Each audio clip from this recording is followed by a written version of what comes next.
Muli, magandang gabi sa lahat. Magandang gabi sa mga kapatiran natin sa virtual, sa Luzon, sa Tacloban, at saka sa Butuan.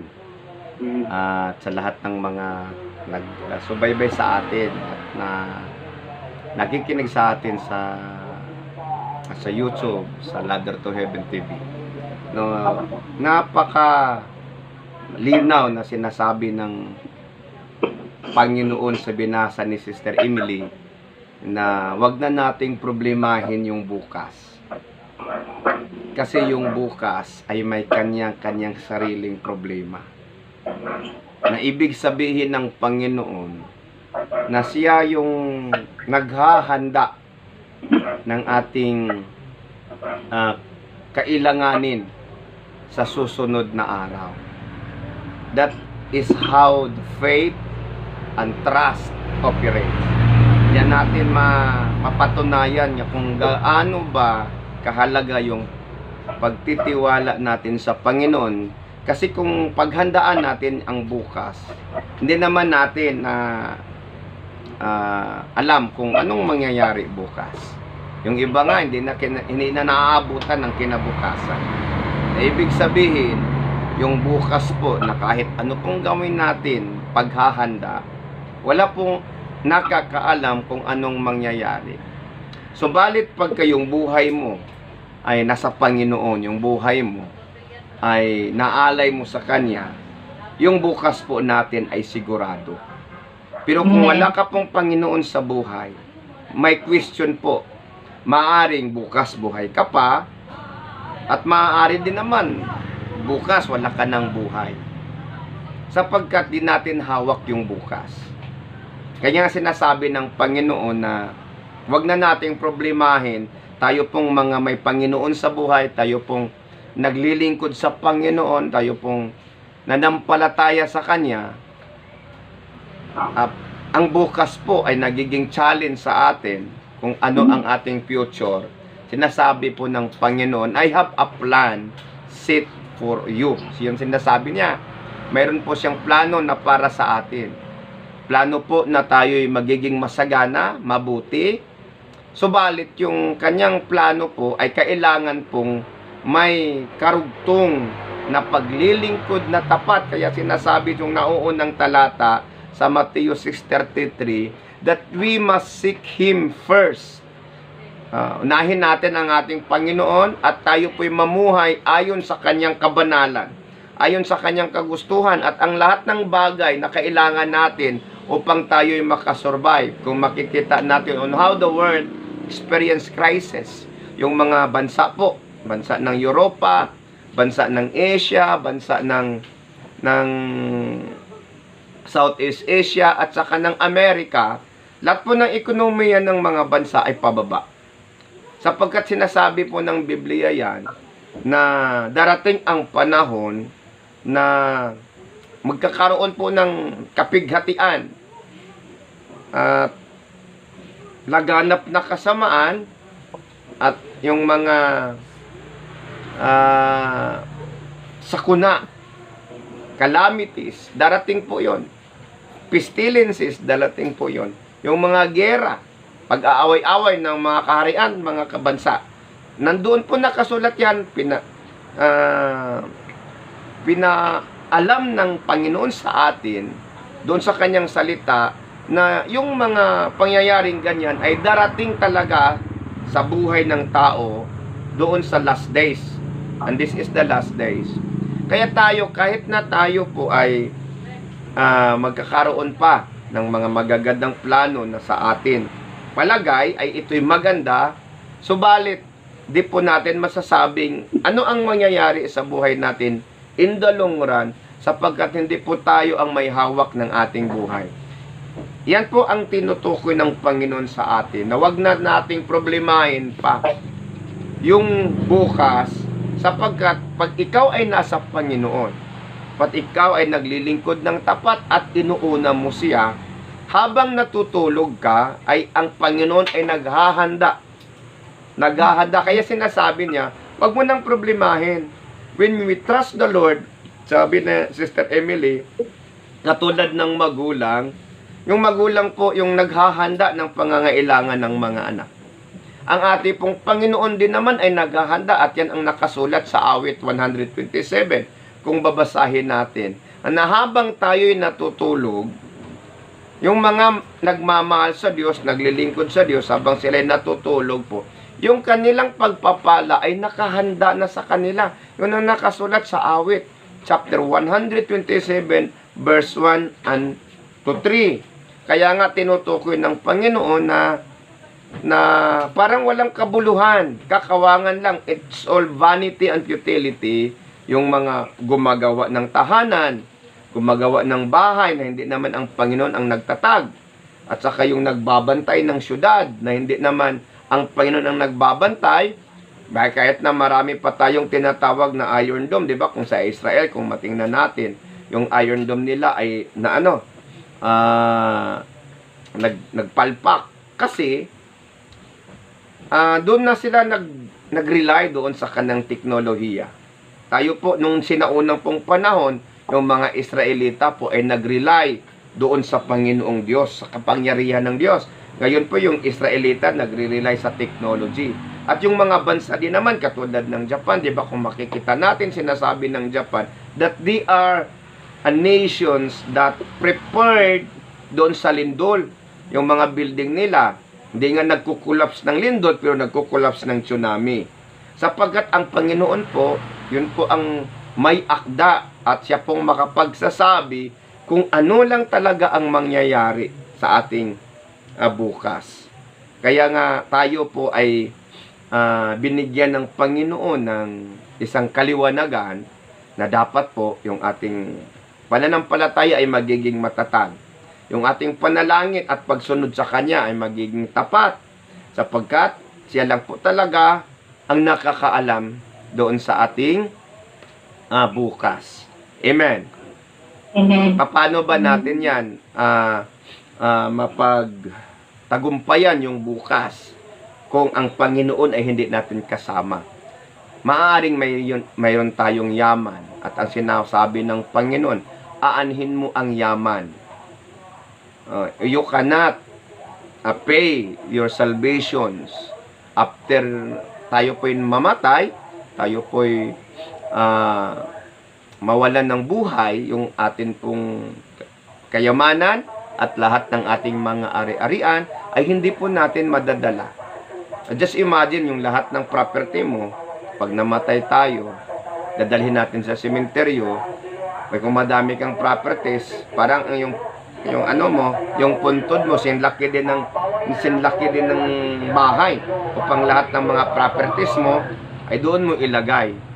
Hindi lahat-lahat, kung matitingnan natin, mayaman at mahirap, yung nitso po ay uniforme lang talaga. Diba? The same size, mayaman at saka mahirap.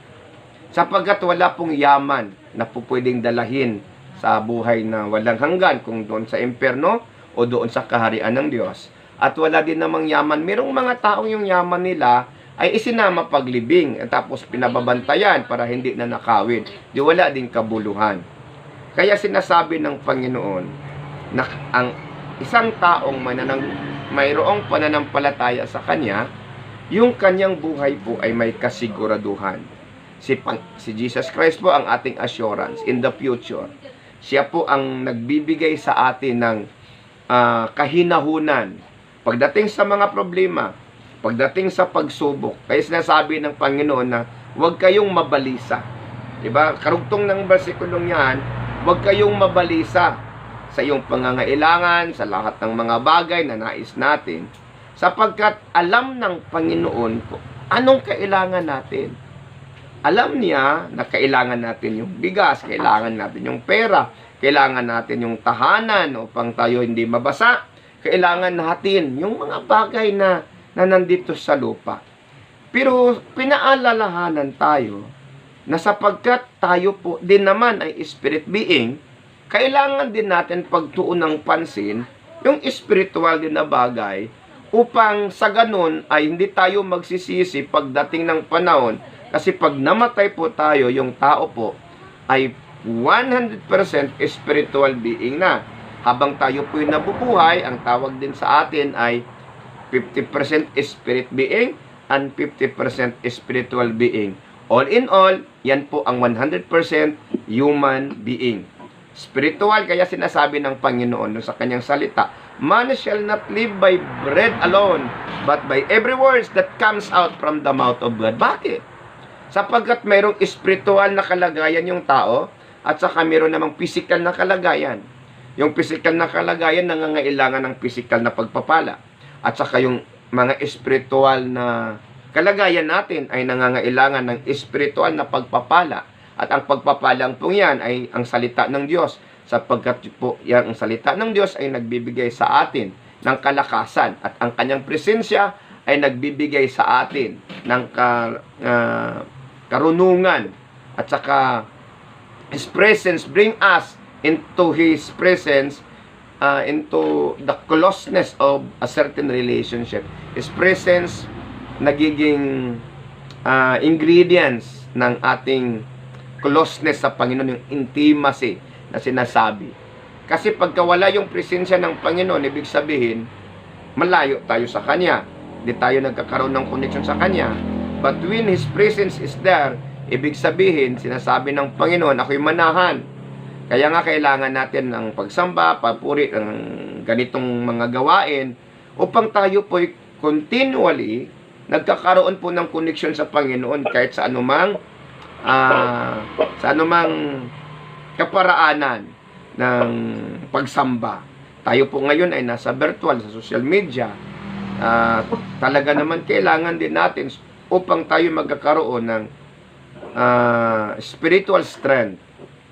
Pagka wala po tayong spiritual strength, nakikita natin yung problema. Kasi pag wala tayong spiritual strength, humihina yung ating pananampalataya at paniniwala. At lumalaki ang ating suliranin. Lumalaki ang ating pagtingin sa problema. Naintindihan? Kasi habang tayo'y palayo ng palayo sa Panginoon, tayo po'y palapit ng palapit sa mundo. Tayo'y palapit ng palapit sa mundo pagka tayo'y palayo ng palayo sa Panginoon. Dawala-walang kasi yan na maaari nating pagpilian, yung mundo at saka yung Panginoon. Yung mundo po ang naghahari po dito kadiliman. Tawag po ng Panginoon kay Satanas ay the Prince of Darkness. Prince of this world.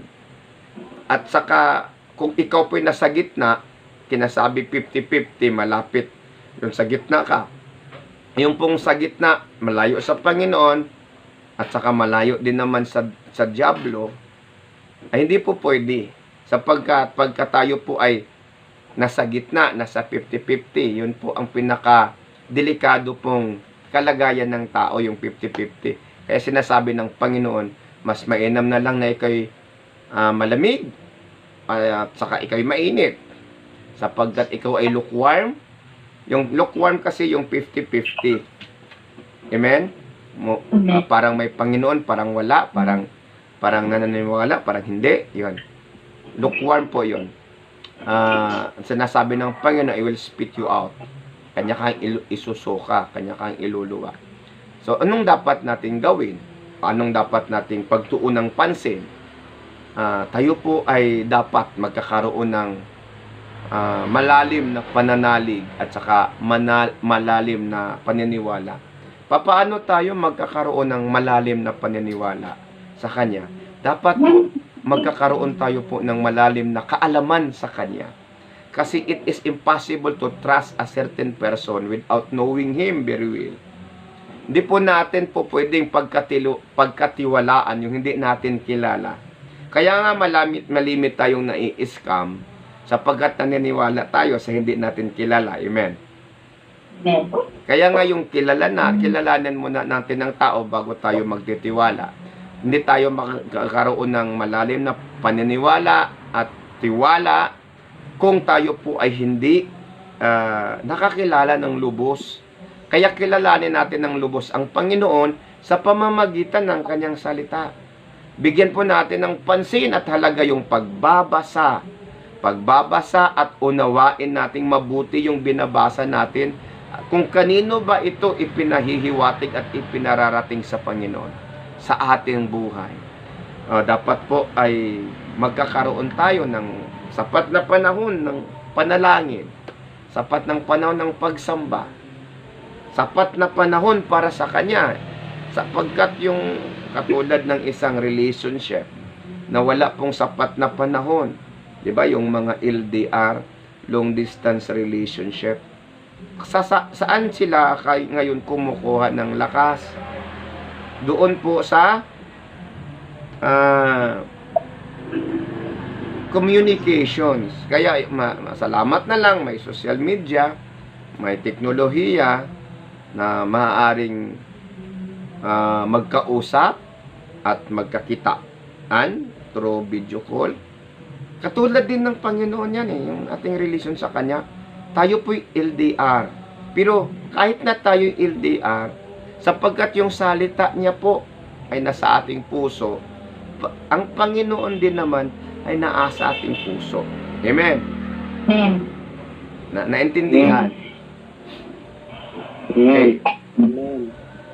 Ang Panginoon po'y naghahanda ng Kanyang mansyon para sa atin. Sinasabi ng John chapter 1, chapter 14, verse 1 and 2, do not let your heart be troubled. Believe in God and believe also in me. In my Father's house are many mansions. Sabi niya, meron marami pong na mga mansyon doon sa kaharian ng Ama. Ako po'y pumaroon upang kayo'y paghanda, upang ako'y babalik. At kung ako'y babalik, kukunin ko kayo. At kayo'y magiging akin, isasama ko kayo. Saan tayo isasama? Doon sa kaharian niya. At tayo po'y kasama niya hanggang wakas. So, babalik po ang Panginoon sa atin upang kukunin tayo. At ang kukunin niya, yung mga taong nagkakaroon ng tunay na pag-ibig sa Kanya. Kaya nga, pagka hindi ka nagsisimba, hindi ka nagbabasa ng Bible, hindi ka nananalangin, nanghihina yung relationship mo sa Panginoon. Kana bitang wala tayong communications, 'di ba? Makalimot ka. Kayo nakakalimot. Uy, mayroon pala akong asawa. 'Di ba? Kaya araw-araw tumatawag, 'di ba? Si Dingdong tumatawag kay Rachel. Araw-araw tumatawag si Jeffrey kay Roslyn, 'di ba? Si Emily, araw-araw tumatawag si Dundon. Si Tata, araw-araw tumatawag si Michael. Hindi pala, joke lang pala yon. Meron po tayong mga ginagawa upang yung relationship po ay mapanatili. Katulad din sa ating Panginoon. Dapat meron din tayong gawin upang ang relationship natin sa Panginoon ay mananatili at ang Kanya pong mga nais sa atin ay atin pong makamtan. Naintindihan? Napakaikli na po ng ating panahon. Napakaikli ng buhay. Alam nyo ba kung ang bilis ng panahon? Yan, nakikita nyo ba kung gaano ito kabilis? Oh, nung nakaraang linggo, kalain mo, Miyerkules na ngayon. Next, Sunday na naman. Ang bilis ng ating pagtanda. Ibig sabihin, ang bilis ng panahon na malapit tayong matapos. Yeah. Sa nakdod pagkasulti, dali ra ta mamatay. Kaya dali ra man ta matiguang. So tayo po bilis na tumanda, iikli yung buhay natin. Ang sinasabi din ng Panginoon, for the sake of the elect, nang dahil sa Kanyang mga pinilit hinirang, pinapaikli ng Diyos ang panahong yon. Pinapaikli sapagkat pag hindi pinapaikli, ay walang maliligtas sapagkat ang lahat ay mawala ng gana. Kaya pinapaikli ng Panginoon upang ating lubos na maisip na talaga namang ang Panginoon talaga ay babalik. At ang lahat ng mga nakasulat sa Biblia ay dahan-dahan nang nangyayari. Kaya anong dapat natin gawin? Na tayong problemahin yung bukas. Ang problemahin natin kung paano tayo mananatili sa Panginoon. Yung problemahin natin kung paano tayo magkakaroon ng strong relationship with Him. Strong relationship with Him. Not magsabi, strong relationship. strong relation. Kaya dapat sabihin natin palagi sa Panginoon, Lord, take more of me and give me more of you. Sige, lahat tayo magsabi, Lord, take more of me. Lord, give more of me. Take more of me and give me more of you. Sige. Lord, take more of me and give me more of you. Panginoon, kunin mo po ang lahat sa akin at bigyan mo po ako ng marami ng nagmumula sa iyo. Yung hinihingi natin, yung kanyang karakteristik, kanyang yung kanyang kadakilaan, yung kanyang holiness and righteousness, ating pong hihingin. At yung ating pagkatao, yung ating old nature po, papakuha natin sa Panginoon lahat-lahat. That is yung tinatawag na exchange gift, no? Yung human nature natin, ibigay natin sa Panginoon, at ang kanyang kadakilaan, ang kanyang kabanalan ay mapasa atin upang tayo'y magiging banal, upang tayo'y magiging wasto sa kanyang paningin. At yung mga challenges sa buhay, hindi natin yan masyadong iniintindi. Di tayo na po problema sapagkat masasabi natin sa sarili natin, mas makapangyarihan ang aking Panginoon sa lahat ng problema dito sa mundo. Amen? Sige, pwede ba nating sabihin, my God can supply all my needs. My God, sige, maniwala kayo. My God can supply all my needs. My God can supply all my needs. The Spirit that is in me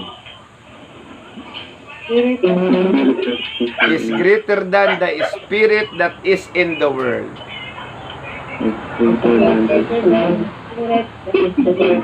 Yan po, kaya pagka po ang Panginoon ang Espiritu ng Panginoon nasa atin, di tayo nagkakaroon ng kabalisahan, di tayo nagkakaroon ng anxiety, worry, kung anong mangyayari sa future, sapagkat ang mga anak ng Diyos, ang kanilang future, ang future natin ay nasa kamay ng Panginoon.